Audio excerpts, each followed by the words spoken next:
This is in China, by the way. The Nigerian educational reform is very, very necessary.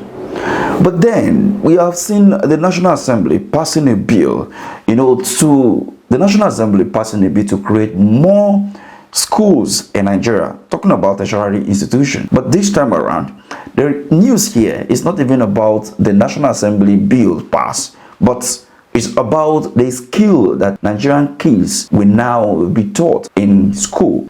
Now, the news broke yesterday that from 2025, Nigerian school will begin to teach kids skills like building, construction, hairdressing, plumbing, CCTV installation, GSM repair, and all kind of maintenance.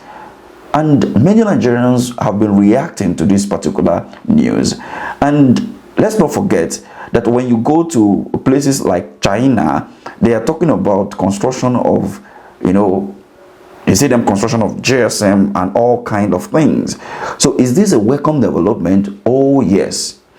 This is indeed a potential solution to Nigerians' problem. But implementing it is easier said than done. Even after 8 years, we still haven't been able to produce something as similar as pencil. This is according to one Rochers on X, formerly Twitter. And most Nigerians have been talking about this. Something that we ought to do. Nigerian, what we continue to teach in our secondary school, primary school, in kindergarten, you see children from the other part of the world doing things that we adults graduating from the university go to pay a huge amount of money to learn. They are learning that from their kindergarten stage.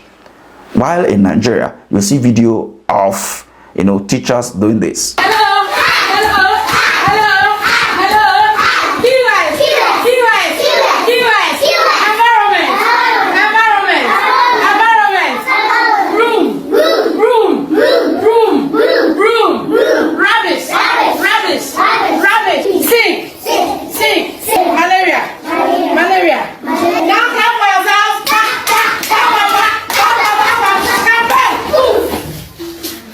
But this one is the one you see from China and other developed states across the world.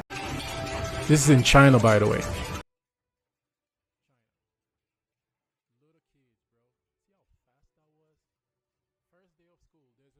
So is this a welcome development? Oh yes. And that's the reason why you need a leader, somebody who has been, or somebody who, prioritize education, who prioritize human capital investment. That is the kind of person that can lead in such a revolutionary move. Not some people who have been indicted for, forging of certificates, indicted for age, misinformation of, their age and all of that, with all manner of allegation. Those kind of people cannot actually bring reform. But having said that, it is possible that they can also bring reform. But the question is this: something that you don't have, can you actually give? That is where the issue between the current government and those who contested for the seat of number one seat in 2023. Let's not forget that the person of His Excellency Mr. Peter Obi during the 2023 general election emphasized on the investment on the people. And he kept on talking about the human capital investment, talking about education, talking about health sector, talking about our agro businesses. And you can see that since after the 2023 general election, from my own calculation, he has donated above 100 million naira within the last 1 year. Yes, he has donated above 100 million naira since he contested the number one seat in 2023.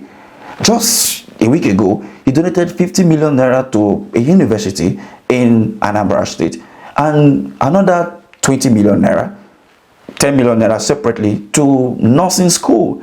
And yesterday, he was in Kogi State and donated 10 million naira to them before, donated 5 million naira to them again, and now gave them a vehicle worth between 20 to 30 million naira.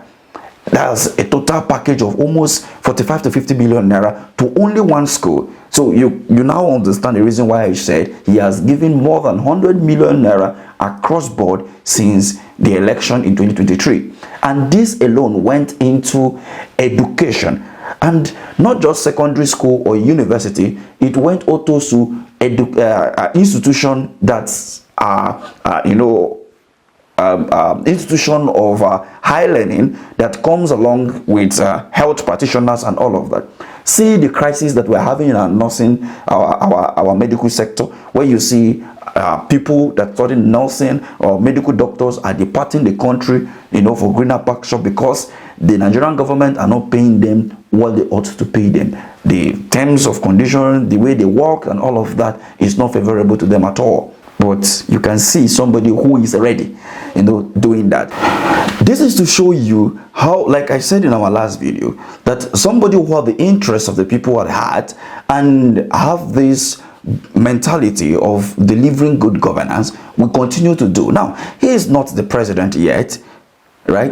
And he is already, implementing those things that he promised Nigerians. So imagine him being the president. Imagining him being the president and assembling all the good minds together to do this. Look at one of the richest person in the world, Elon Musk, who is the owner of X, formerly Twitter. And what happened? Look at the invention. Look at what he is bringing to the world of today. This is because he has been able to assemble good minds. And now you see that there is an election coming up in the US, 5th of November. And Donald Trump is somebody that he is, in support of. So just imagine him and Donald Trump. Imagine such people with Peter Obi, right? Then imagine the states that you'll be today, right? There will be no form of all of these shenanigans that we're having in the country. What do you make of this? Let's have the conversation at the comment section. Thank you for watching.